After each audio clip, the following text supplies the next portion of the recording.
making my partially by Insight Tracker algorithmically determined morning drink.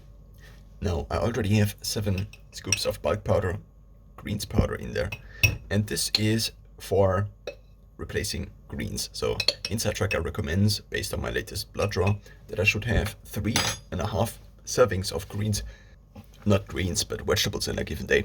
And so I decided to buy a vegetable powder, but I couldn't find a vegetable powder. The idea was here to have a shake, which would include all the food recommendations from Insight Tracker, which I could get in a powdered form, such that I would not have to think about these recommendations for the rest of the day. Now, the next ingredient is actually the cocoa. So Insight Tracker recommends eating. So the actual habit Insight Tracker has is enjoy some dark chocolate, which is not very incentive optimized, at least for me, because I would actually like to enjoy some dark chocolate. But there is also the thing in there where, so it also says that's an alternative that you could have 1 tablespoon of cocoa in a given day. And I also have to mention that it is kind of hard to count at the same time as speak. I think I'm at 8, but it could also be off by 1 or 2.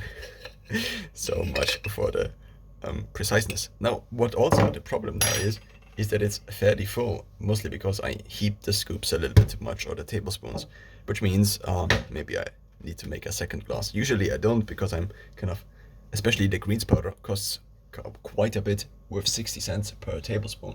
So I usually try to reduce it. The next thing is also recommended by Insight Tracker, which is that I should have 1 gram of garlic in a given day. This was due to some high markers, I think. It has some effects on these, and it actually shows you these effects, but for the most part, the idea here was that I would do the blood draw, and the rest would be bad. Basically, I just go to the blood draw, and then I would do this here every single time. So this is for 10 portions. The reason for this is that usually the 10 actually fit in here. So now this contains about 3.3 grams, and so this spoon, at least when it comes to creatine, and so I'm just kind of estimating, because I cannot measure everything out. That would just take too long. So 3.3 grams multiplied by 3 is about 10 grams, so I have about 1 gram for every given day. The downside of having garlic in this powdered form compared to, well, another form would be that you have it as taste also in there, which makes the shake not taste that nice. Actually, the greens, because of the, I assume, some vegetables which have carbs, seem to taste nice in kind of my view, at least as of recently. I tried them also without this additional shake. Now the next ingredient would be salt, but I think I won't put any salt any longer into this, because I the last time oversalted. So I had this additional idea to just put a little bit of kind of electrolyte powder in there. So this would be the powder. It's actually soup powder, soup spice, but I think it also has a couple of electrolytes in there.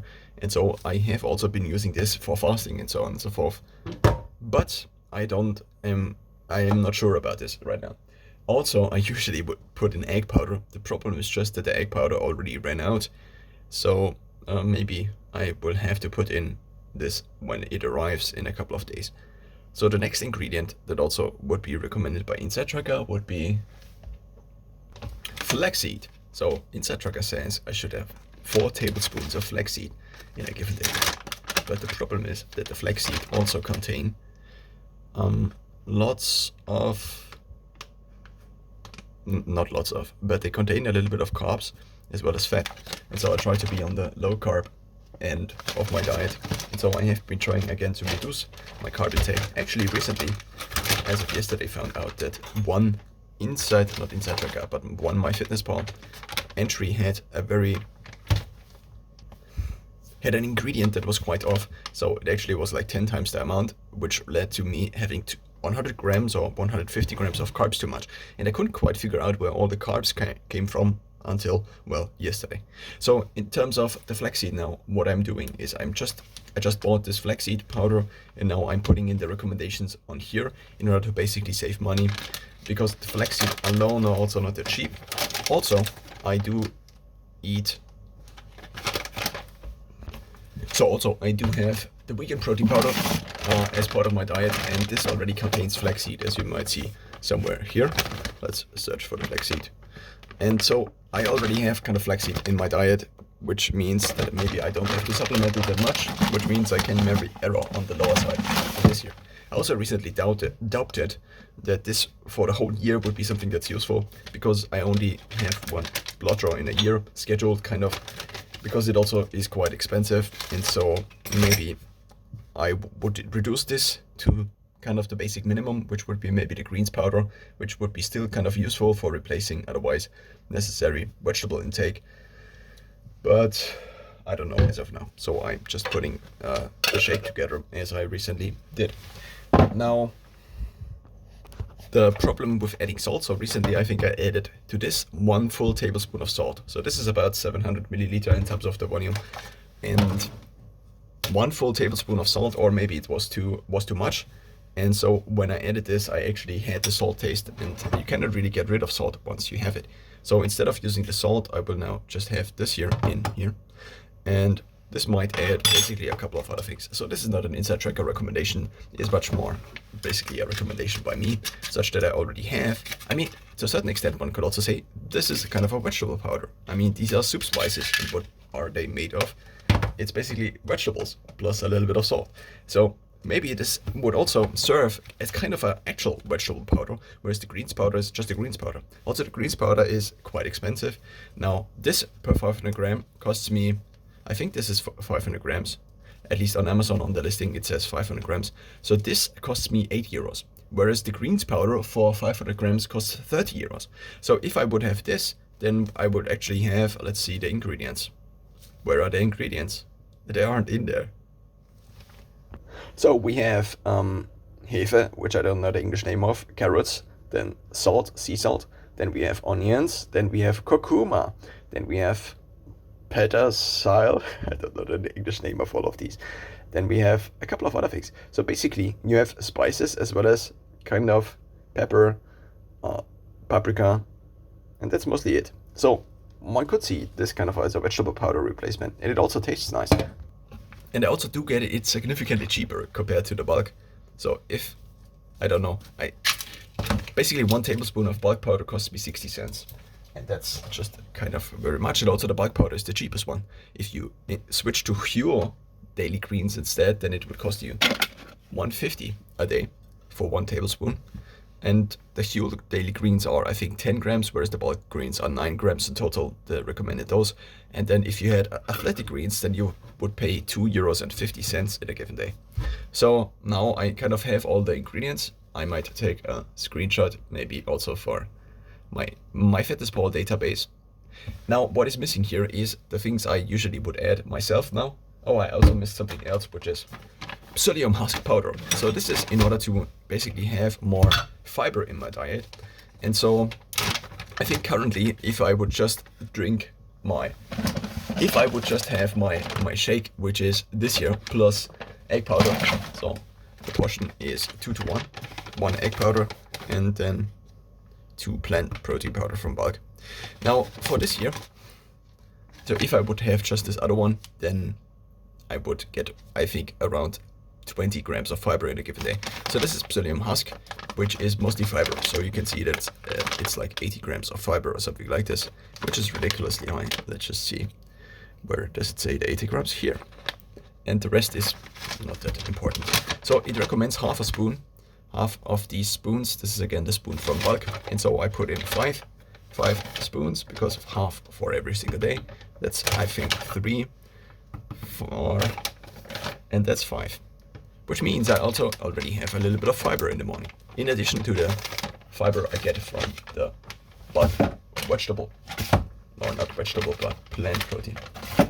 So the way I mix this, so first of all, the mixing itself is now just like this. Of course, because it's so full now, I should have paid attention more to not having the tablespoon so heaped. It is now not easily shakeable. The way I make this now is basically I drink these meal shakes every time I don't want to normally eat. Of course I can normally eat, and that has been a principle that I still can eat normally and I still can cook if I want to.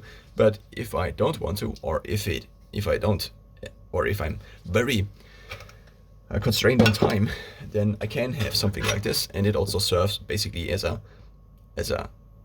conscious-free replacement, because it actually is kind of a very good replacement actually. So I'm now taking just 2 scoops out of this, even though it might be not ideally mixed. So what I do is in the morning I have 2 tablespoons added to my first shake. A shake usually consists out of 2.5 scoops now. And again, this is, if I fill this up, then I take 10 scoops of plant protein, then 5 scoops of whey, or 20 scoops of plant protein, then 10 scoops of whey, and then 2 tablespoons, I think. I actually recently made a video where I mentioned these a little bit differently. Maybe I should write them down at some point. So this is 1 scoop, 70 milliliters in terms of the volume, and I think around 35 grams, at least if it was just the vegan plant protein powder. And so this is kind of what my morning drink looks like. I also usually make sure that there is already water at the bottom.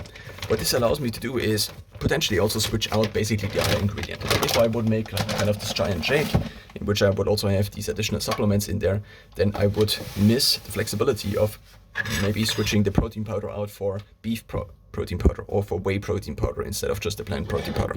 But as of the last couple of days and weeks, I tried again more the whey protein powder, as I again searched for kind of a meal replacement more on the side of. I also tried Huel again. I still have a little bit of Huel at home, and so I actually kind of realized that the vegan protein powder is kind of very close in terms of the ingredients to Huel already. And so the only difference is that it is lower in fat and kind of higher in protein, which is what I prefer and what also my body prefers in terms of satiety. So what this allows me now to do is to have only these 2 tablespoons in the morning, and then I take additionally my supplements, and that's kind of my breakfast. And I only then have to add 2.5 scoops of whatever I like to have in there. Maybe it's just protein, maybe it's the current shake, but I can also change the composition of the shake if I have kind of an optimization idea, and then I can test it out basically from one day to the next, which I couldn't if I would be subscribed to something like Huel. Now, of course, there's also a lot of work, the optimization, and oh, what if I put this in? But also, it is just kind of making sure that my body has what it needs. So once it is shaken and not stirred, then I usually just drink it. Now, if I don't have the eggs actually in this, then this would again mean that this is now just Inside Tracker recommendations. I also call this shake intra. The whole idea was that my morning drink, or the part of it that was not basically by me, would be only recommended by Inside Tracker, which it now is. So I don't have, apart from, okay, it's not totally, but one could also say that the greens plus this year are kind of together making a combination of 3.5 servings of vegetables, at least the closest thing I can get to in a powdered form. I didn't actually find a vegetable powder. I can get individual ingredients also from the same company. So this would be kale, this would be spirulina, chlorella, and also broccoli.